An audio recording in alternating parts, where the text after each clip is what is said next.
I knew something was off the second my boots hit the dirt. My name's Travis Langley, and 3 weeks ago, I inherited my dad's ranch 200 acres of open land outside of Pine Rock, Texas. My old man kept that land wild and free, just the way he liked it. But when I pulled up the gravel road after a 10-hour drive, I didn't see the old barn first. I saw a damn flagpole with a gleaming HOA logo flapping in the wind. Then came the real gut punch. Where the south pasture should have been, there was a manicured green stretching 100 yards, dotted with golf carts and middle-aged men in polos. A crisp white clubhouse stood where my dad's hay shed used to be.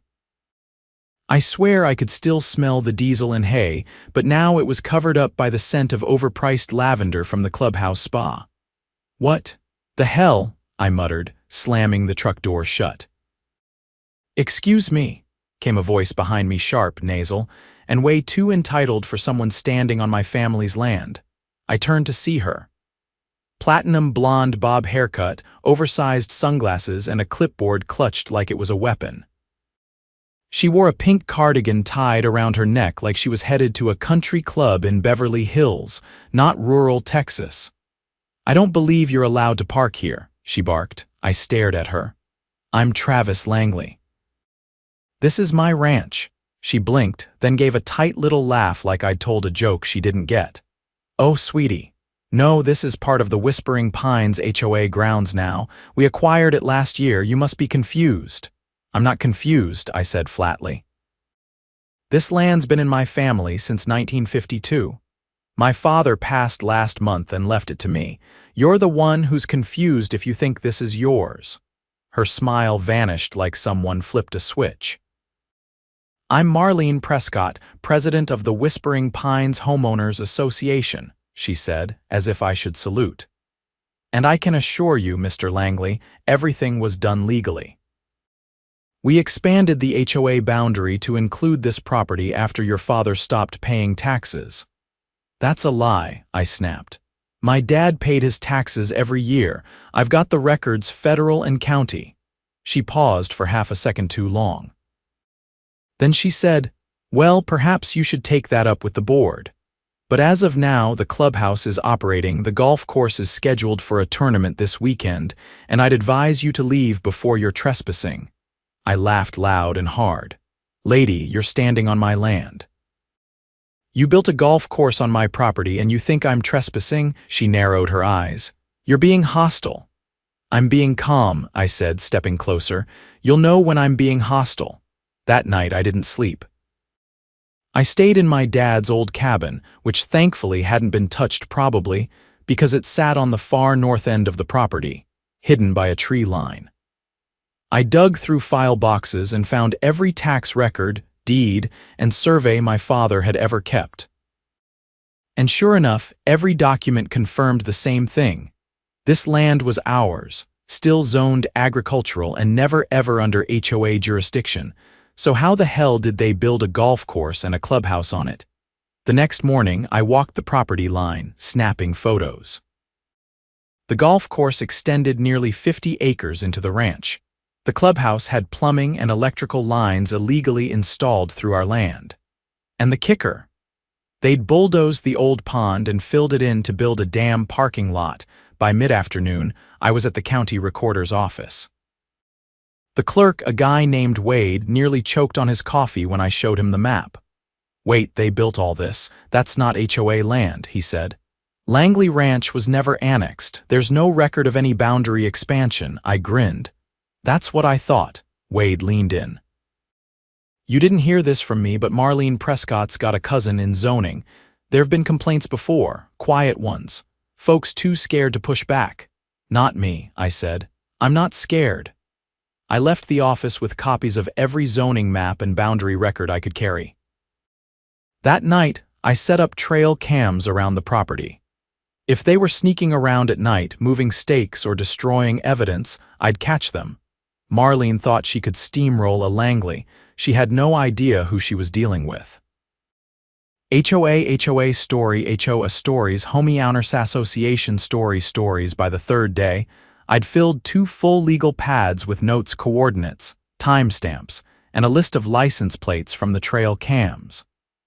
I wasn't just gathering evidence, I was building a case. The kind you don't walk away from with a fine and a slap on the wrist. Late that afternoon, I drove to the Pine Rock Planning Commission, not the zoning office. I'd already hit that. This was the records vault where every permit, blueprint, and public notice was stored. The clerk, a thin man with a wandering eye and a habit of clearing his throat every 10 seconds, led me into the back. I gave him the parcel number and waited while he sifted through filing drawers. After 10 minutes, he emerged with a slim folder. "This is all we've got on that parcel," he said. I opened it. 2 pages. A septic inspection from 3 years ago and a permit request dated 8 months back for temporary recreational use. The applicant, Whispering Pines HOA, there was a small signature at the bottom. Approved by Interim Supervisor J. Connolly? I didn't recognize the name, so I asked the clerk. "Connolly," he said. "He filled in for about 3 weeks last summer. Real short stint, something about a family emergency, haven't seen him since." I took a photo of the permit and made a mental note. Whoever this Connolly was, he'd green-lit a multi-million-dollar development with a single scribble. And if he disappeared right after, it didn't smell like coincidence. Before leaving, I asked for one more thing: a list of all complaints filed against Whispering Pines in the last 2 years. The clerk hesitated. "I can't give you the actual complaints," he said, "but I can tell you how many there were." "All right," I said. "How many?" He tapped a few keys on his keyboard. 14, mostly about fencing, noise, and water diversion, all closed without action. I didn't say anything. Just nodded and walked out. That night, I drove to the far fence line. The moon was high, casting silver light across the dry grass. I crouched near a utility box that had been recently installed: new wires, fresh conduit. I opened the panel and took a photo of the serial number. Then I followed the line with a flashlight until I found where it crossed onto my land about 30 yards past the official utility easement. That was theft. Plain and simple. They were pulling power from a grid extension that didn't legally serve their development. The next morning, I walked into the sheriff's office with a folder under one arm and a gas station coffee in the other. Sheriff Boone was a thick-necked man with a buzz cut and a voice like gravel. He'd known my dad back in the day but hadn't been out to the ranch in years. He glanced up when I stepped in. "Langley, I heard you were back. Sorry about your old man," I nodded. "Appreciate it. I need a few minutes of your time." We sat in his office and I laid everything out. The maps, photos of the illegal power lines, the permit signed by a ghost employee. The zoning maps that proved the land was never annexed. Boone listened without interrupting. When I finished, he leaned back in his chair and rubbed his chin. "This ain't small potatoes, Travis. What you're telling me, that's fraud, trespassing. Maybe even criminal mischief, depending on how they went about it." "I'm not just telling you," I said. "I'm showing you," he nodded slowly. "All right, I'll send someone out to verify what you've got, but I'll tell you this: Marlene's husband plays poker with the DA. Don't expect things to move quick."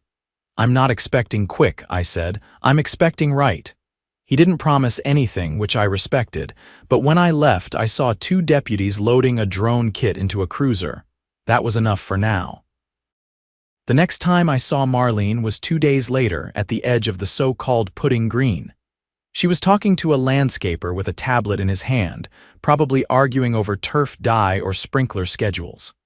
I waited until he walked off, then stepped onto the grass. She turned, her expression ice cold. "You again? I thought we'd settled this." "You thought wrong," I said. "The sheriff's office is investigating. You might want to start prepping your board members for depositions." She didn't flinch. "You're bluffing." "Am I?" I held up my phone, flicking through the photos. "Illegal utility connections, unauthorized construction, fraudulent permits. That's not a bluff, Marlene. That's a file folder with your name all over it." She pursed her lips, then glanced around like someone might overhear. "You have no idea what you're doing." "Actually," I said, "I do, and I'm just getting warmed up." That night I got a call from a blocked number. I almost let it go to voicemail but picked up out of instinct. A man's voice, low and flat, said, "You'd be smart to stop digging." I didn't respond. He continued, "You think this is about land? It's not. It's bigger than you. Walk away." Then he hung up. I saved the recording and forwarded it to Sheriff Boone. The next morning, I got a visit from a woman named Dana Ortiz. She introduced herself as a field agent with the State Attorney General's office. Apparently, Boone had sent my evidence up the chain, and someone in Austin had taken an interest. "I want to walk the property with you," she said, "and I need to see every document you've got." So we did. Over the next 2 hours, we trekked from the parking lot to the clubhouse to the far irrigation trench that cut across the old cattle trail. Dana took photos, marked coordinates, and jotted notes on a tablet that logged GPS data in real time. When we got back to the cabin, she asked me something I hadn't expected. "You know anyone who might have had access to your father's mail, tax records?" I frowned. "A caretaker came by once a week to check on him. Name's Ruddy. He's been around since I was a kid." "Why?" She looked uneasy. "Because someone filed a change of address form 6 months before your father passed. Mail was being redirected to a P.O. box in San Antonio." That landed like a punch. "He never mentioned that." "Most people wouldn't," she said, "especially if they never knew about it." She left with a stack of copies and promised to keep me updated. I watched her car disappear down the road, wondering how deep this thing really went. That night, I noticed one of the trail cams had been ripped off its post.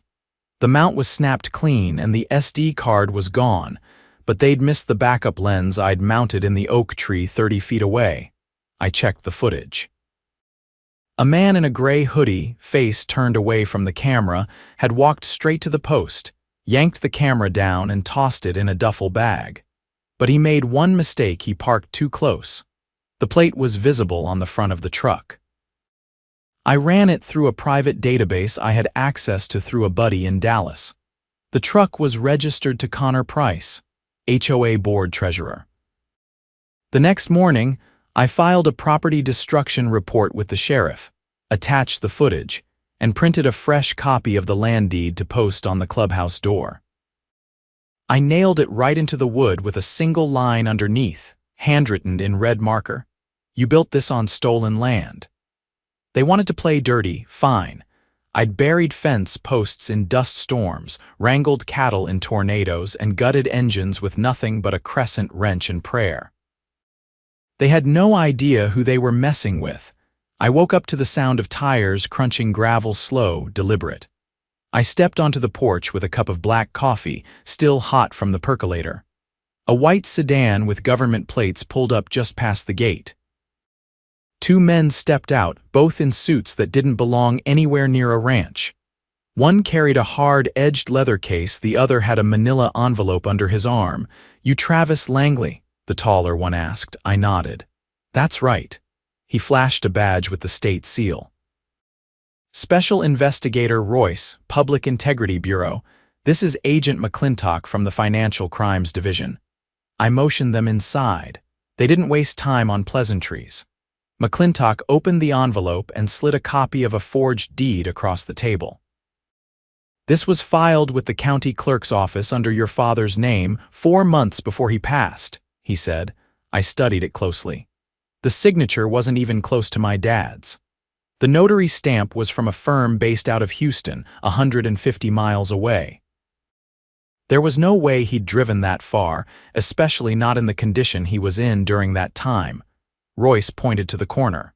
"That's the notary's ID. Belongs to someone named Darcy Lynn Evers.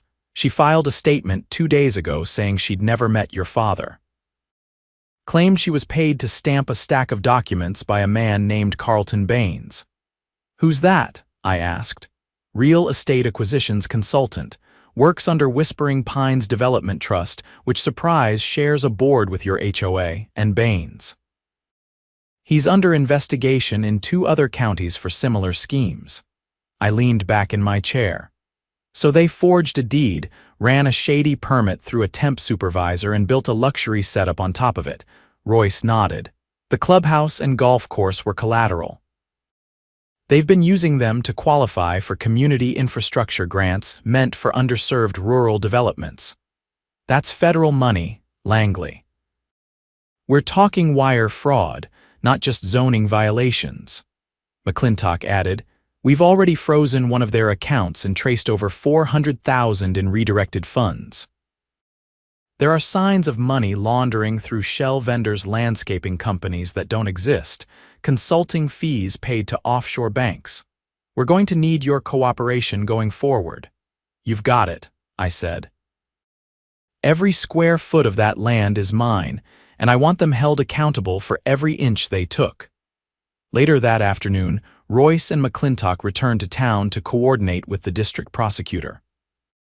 I stayed behind, went straight to the shed, and dug out the old trail maps my dad kept rolled in PVC tubes. The original fence lines, irrigation ditches, and grazing routes were all marked in fading red grease pencil. I wanted them ready for court. Around dusk, I drove to the edge of the clubhouse property again, this time wearing a body cam my cousin, a game warden, had mailed me. I stopped by the putting green, where a man in a blazer was fitting in a few swings under the last of the daylight. His tie was tucked into his shirt, and he had the calm swagger of someone who thought he owned the place. You must be Carlton Baines, I said. He straightened up slowly. And you are the actual owner of the land you're squatting on. He didn't even blink. I'm not in the mood for hillbilly theatrics. I walked right up to him and held up my phone. This conversation's being recorded, just so you know. You're on private property and you're profiting off stolen land using a forged deed. You want to deny that into the camera, he chuckled and set his club aside. You've got no idea what kind of people you're playing with. You're right, I said, but the Texas Attorney General's office does. And so does the FBI's white-collar crimes unit, who got tipped off about your grant fraud 3 days ago. His jaw tightened just slightly. I lowered my voice. You think you're the first slick-haired developer to try pulling a land grab on a legacy ranch. You're not even original. He turned and walked off without another word. I filmed every step until he disappeared around the back of the clubhouse.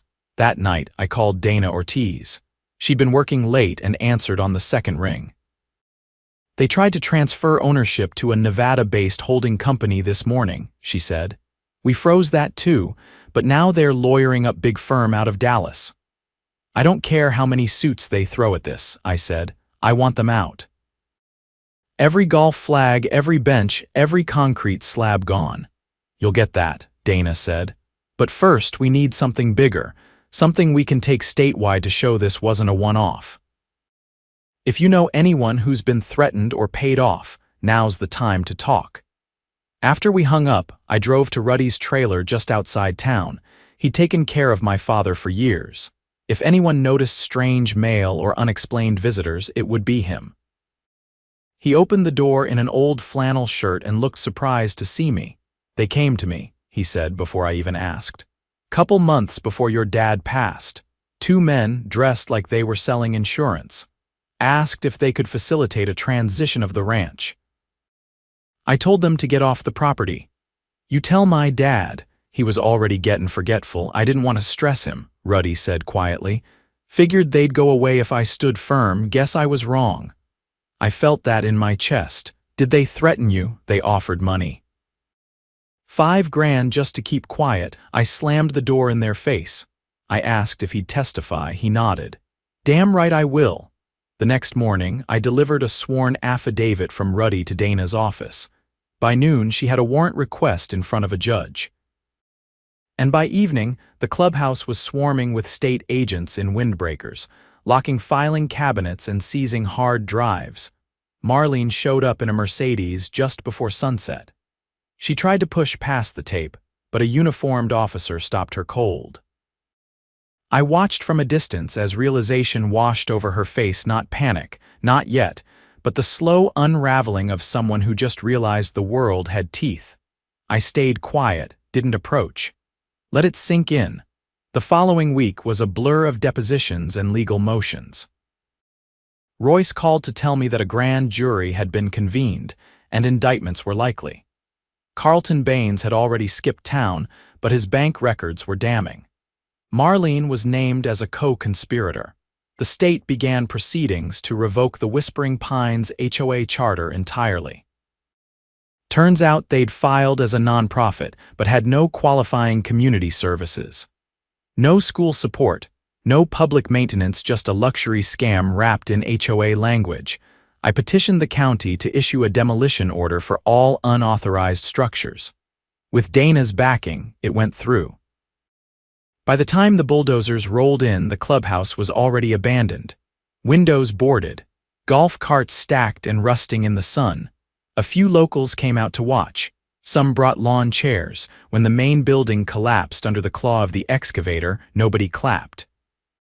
But I saw a few people nod. Quiet, satisfied. Later that night, I cracked open the crawl space under the cabin where my father kept old letters. Found one I hadn't read before, dated 2 years ago. He wrote about the land, about how he'd never sell it no matter how much they offered. About how some things had to be protected, not just owned. I sat on the porch until the stars came out, listening to coyotes call across the hills, and realized I wasn't just defending a ranch. I was preserving a legacy.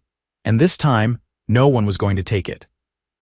The demolition site drew a curious kind of silence the following morning. No machines clanking, no echo of golf balls striking fake turf, no whine of sprinklers misting a stolen lawn. Just the wind brushing across open dirt where the clubhouse used to stand. I walked the grounds with Agent Dana Ortiz again, this time without a folder in her hand or a camera in mine. The evidence had been gathered, the statements sworn. Now came the final chapter. "I need to show you something," she said, stepping over the remains of a crushed patio umbrella. She led me to a spot behind the old putting green where the terrain dipped slightly. A shallow trench had been dug there, probably during the early stages of construction. At the bottom was a rusted pipe, barely visible beneath a tangle of broken PVC and wire. Dana crouched and tapped the pipe with her pen. "It gave a hollow echo, stormwater line," she said, "but it's not connected to anything the county recognizes." I narrowed my eyes. "They build their own system." "Not quite," she said. "We traced this outlet to a culvert 3 miles east. Problem is that culvert feeds into the municipal reservoir. It took a second for that to register. They were dumping runoff into the town's water supply, unfiltered," she said, "and the turf chemicals used on that course, high nitrogen content. Banned in this county since the drought ordinance 5 years ago." A slow anger settled in me. Not the kind that comes with shouting, the kind that hardens your jaw and makes your pulse drum in your ears. "People drink from that reservoir," Dana stood. "We've already notified the health department. They're running tests now. If the contamination levels match what we suspect, this isn't just zoning fraud anymore, it's criminal negligence." I followed her back to the edge of what used to be the parking lot. She paused before getting into her car. "There's one more thing," she said. "The phony deed. We tied the notary's payment to a shell company funded by a PAC. That PAC is registered to a man named Ellis Corbin. The name meant nothing to me. He's a political consultant," Dana added. "Used to work for energy firms. Now he's on retainer for several private development groups, including one that tried to buy your father's land 3 years ago. He's been orchestrating these land grabs all over the state." I crossed my arms. "So this wasn't just about a golf course?" "No," she said. "It was about water rights. Your property sits on the largest undeveloped aquifer access in the county. They didn't care about putting greens. They wanted the subsurface rights. So they built a pretend community to cover their real goal," I said. Dana nodded. "And now that we've laid it out for the state attorney, we're moving forward with racketeering charges. Wire fraud, conspiracy, environmental violations, the whole thing." I watched her drive off before walking the perimeter one last time. I stopped near the spot where Marlene had once barked at me like I didn't belong. Now, the only thing standing there was a cracked walkway leading to nothing. Later that week, I got a subpoena to appear before the grand jury. I wore my father's old blazer, the one he had worn to church and funerals and nowhere else. When I took the stand, I spoke slow and clear. I didn't dress it up. I told them what I saw, what I had found, and what my father would have never allowed. They asked about the threats. About the call I got from the anonymous number. Royce had traced it to a burner phone purchased in Dallas 2 days before that night. The store clerk had ID'd Carlton Baines from a photo lineup. A week later, the indictments came through 6 in total. Marlene Prescott, Carlton Baines. The fake notary, 2 HOA board members, and Ellis Corbin. The charges ranged from fraud to reckless endangerment, all backed by a pile of evidence so high it could have filled a courtroom wall. The health department confirmed elevated nitrate levels in the reservoir, and the county issued a boil notice that same day. Angry residents flooded the town hall, demanding answers. For once, I wasn't the one banging on the door. I returned home to find a letter nailed to my gate. It wasn't a threat this time. It was a petition. 17 signatures from nearby ranchers and homeowners asking me to help form a rural land trust.